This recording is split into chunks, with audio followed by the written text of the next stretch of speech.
આમ આદમી પાર્ટી ગુજરાત પ્રદેશ પ્રવક્તા સંજયસિંહ રાજ। જે આજે આવેદનપત્ર આપવામાં આવ્યું છે, કઈ બાબતને લઈને આપ્યું, શું માંગણી હતી?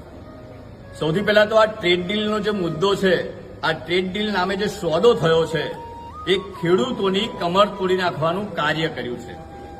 સીધો સાદો આનો મતલબ એક જ થાય કે ભારતમાં જે પણ ખેડૂતોની પ્રોડક્ટ બનતી હતી એ જ્યારે અમેરિકાના માર્કેટની અંદર જ્યારે આ પ્રોડક્ટને મૂકવી હોય વેચવા માટે, તો જે તે સમયમાં 0% ટેક્સમાં ત્યાં આપણી પ્રોડક્ટ ત્યાં વેચાતી હતી, જેના કારણે આપણા ખેડૂતોને પૂરતા ભાવ મળતા હતા અને ખેડૂતોને પોસાતું હતું।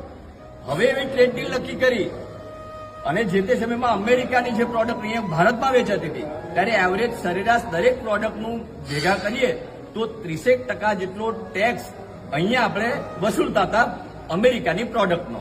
હવે થયું ઉલટું કે અમેરિકા માટે આ ભારતના બજારની અંદર 0% ટેક્સ વસૂલવામાં આવશે, મતલબ કે જે એમની આવક છે, જે ત્યાંથી આયાત થશે એ અહીંયા આગળ એ લોકો ખુલ્લા બજારે વેચશે અને એટલા જ પૈસા પાછા આપણે અમેરિકાને ચૂકવવાના થશે। જ્યારે ભારતના ખેડૂતોની જે પ્રોડક્ટ છે એ અમેરિકાની અંદર વેચવી છે તો 18% જેટલો ટેક્સ આપણા ખેડૂતો ઉપર પડશે, જેના કારણે આ ખેડૂતોની કમર તૂટી જવાની।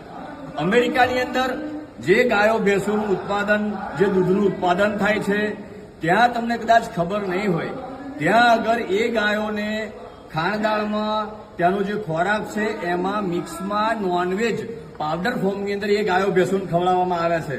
ત્યાંનું દૂધ અહીંયા માર્કેટમાં સસ્તું વેચાશે, તો આપણા અહીંયા જે અહીંની જે ગાયો ભેંસોનો જે ખોરાક છે એ પ્યોર શુદ્ધ છે, વેજીટેરિયન છે અને એને તૈયાર કરવા માટે ખેડૂતોને ખૂબ મોટું તકલીફ પડે છે।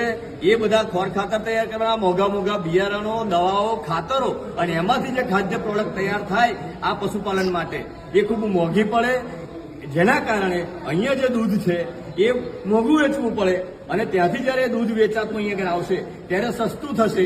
તો વ્યવહારિક છે કે આ લોકો જે દૂધની ખરીદી કરશે એ કયા દૂધની ખરીદી કરશે?